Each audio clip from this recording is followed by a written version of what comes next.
Bonjour à toutes, à tous, bienvenue sur la chaîne Géopolitique. Aujourd'hui, on va parler de la question des prix du pétrole, qui sont, comme vous l'avez pu le remarquer, en très forte baisse, même s'ils ont rebondi ces derniers jours. Et justement, on va se poser la question de l'implication géopolitique de cette forte baisse du prix du pétrole. Quelles pourraient être donc les conséquences géopolitiques d'une telle baisse des prix du pétrole? C'est ce qu'on va aborder dans cette vidéo. Alors, que s'est-il passé? En fait, tout a commencé, si on remonte dans un passé récent, si on essaie de résumer dans le passé plus récent, le 9 mars dernier, la veille, le prince héritier Mohammed bin Salman décide de augmenter substantiellement la production de pétrole saoudienne. Il annonce qu'il va augmenter de 4 millions de barils par jour, et la Russie va augmenter, ainsi que les Émirats arabes unis. Et donc, dans un contexte de forte baisse de la demande, évidemment, cela a provoqué un krach pétrolier de 30%. Et donc, les prix sont descendus en dessous de 30 dollars à 26 dollars. Et depuis, ils ont baissé pour atteindre du mercredi jusqu'à 21 dollars. Alors, comment en est-on arrivé là?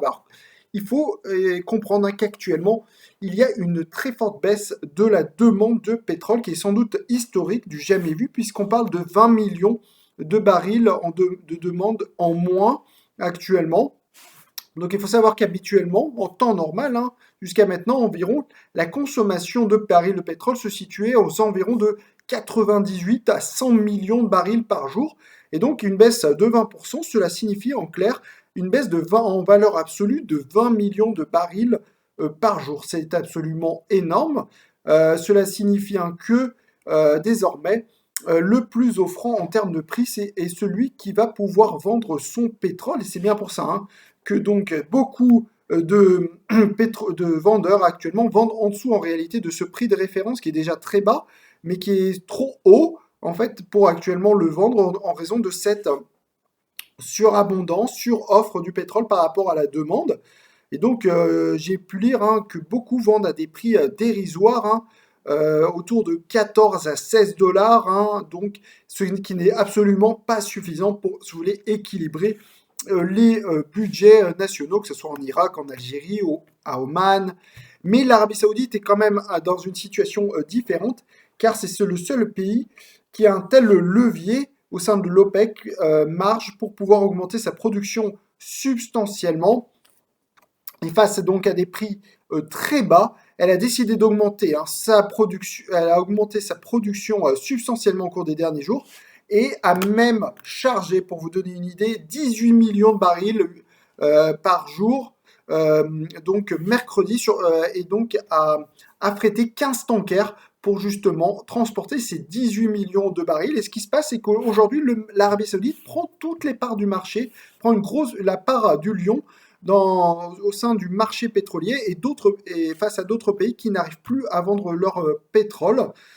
Et donc face à cette situation qui met très clairement en danger l'économie de nombreux pays, à commencer par les pays clairement euh, qui dépendent principalement de l'or noir pour équilibrer leur budget, comme on l'a cité, Algérie, Venezuela, Angola. Il ne faut pas non plus oublier que les pays développés sont aussi en danger financier, et notamment des pays comme le Canada ou les États-Unis sont en danger avec ce prix du pétrole très bas, car aujourd'hui le pétrole est une part importante également de l'économie des États-Unis et du Canada. Et donc voyant en quelque sorte un danger pour l'économie des États-Unis, donc le président Trump a décidé de prendre les devants et de téléphoner à ses homologues saoudiens et russes.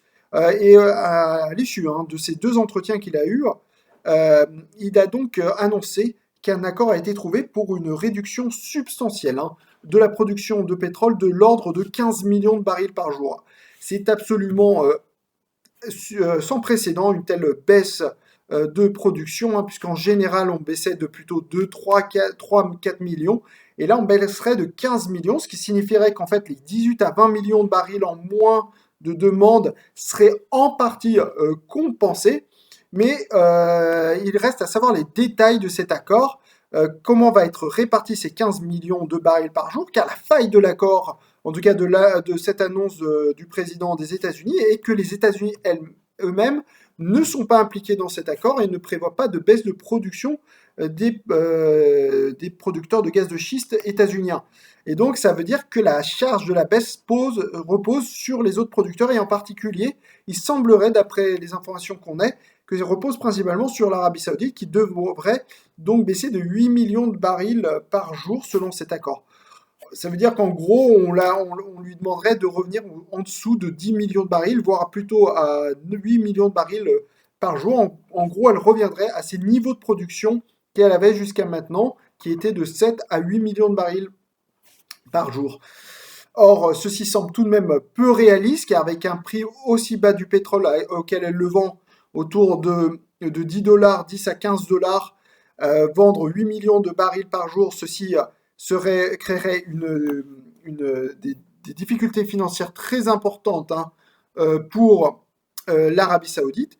Et donc, beaucoup commencent à avoir de plus en plus de doutes, hein, sur l'application de cet accord. En tout cas, le marché financier, lui, y croit, et donc c'est pour ça qu'on a eu un rebond très spectaculaire, hein, des prix du pétrole, puisque il a augmenté de 26% en 2 jours. On est passé, si je me trompe pas, donc de prix très important. On est passé, hein, oui, de 25 dollars 6 mercredi 1er avril à 32 dollars 74 aujourd'hui, vendredi 3 avril. Alors, voilà un petit peu pour le décor économique. Alors, qu'est-ce que tout cela implique géopolitiquement? Alors déjà, on l'a vu, hein, cela met en difficulté les pays, hein, certains pays producteurs, comme le Venezuela, qui, soit dit en passant, se rapproche tout de même un peu plus de la République populaire de Chine, au détriment peut-être, disons, oui, disons au détriment de la Russie.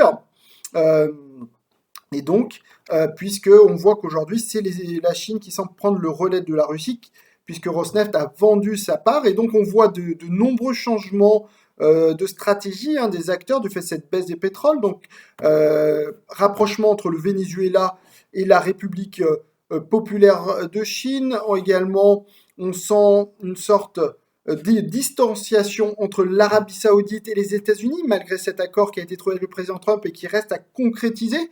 Mais tout de même, on sent quand même une certaine glaciation entre les deux alliés, qui sont des alliés depuis 1945, depuis le pacte avec le président Roosevelt. Et ben, ce pacte de 1945 commence à porter du plomb dans l'aile, et cette décision unilatérale de Mohamed bin Salman d'augmenter il y a quelques semaines cette production, quand même, a jeté du froid dans les relations saoudiennes. Et c'est bien pour ça que le président Trump a qualifié la décision de Mohamed bin Salman de complètement folle d'augmenter cette production, mettant en danger l'économie des États-Unis. C'est presque une sorte de collusion, hein, qu'a fait Mohamed bin Salman contre les États-Unis avec l'aide de la Russie. Et d'ailleurs, il faut le dire aussi très clairement, aujourd'hui, le président Trump cherche plutôt à trouver une solution diplomatique par la voie des négociations avec l'Arabie Saoudite et la Russie. Mais en réalité, il faut aussi poser les choses très clairement. Si cet accord verbal n'est pas respecté, et ce qui risque d'être le cas malheureusement pour les États-Unis, je pense que le président Trump va hausser la voix et pourrait recourir à des menaces, voire à des sanctions, soit contre la Russie, soit contre l'Arabie Saoudite, ou les deux. Et donc, ceci par le biais, par exemple, d'une baisse des dotations en aide militaire vis-à-vis de l'Arabie Saoudite, voire même en critiquant l'action saoudienne au Yémen, voire et contre la Russie. Cela pourrait prendre la forme de sanctions très claires contre le régime, contre l'État russe, contre des sociétés russes, hein, comme on l'a vu sur le cas de Rosneft, hein, qui est la filiale suisse de Rosneft qui avait été sanctionnée par les États-Unis. On voit de plus en plus que les États-Unis essaient d'attaquer la Russie, non plus trop politiquement, mais plus sur les sociétés pétrolières. Donc on voit, hein, que cette question de baisse du pétrole a très clairement des implications géopolitiques, au-delà des questions économiques. Cela change un petit peu les rapports diplomatiques entre alliés.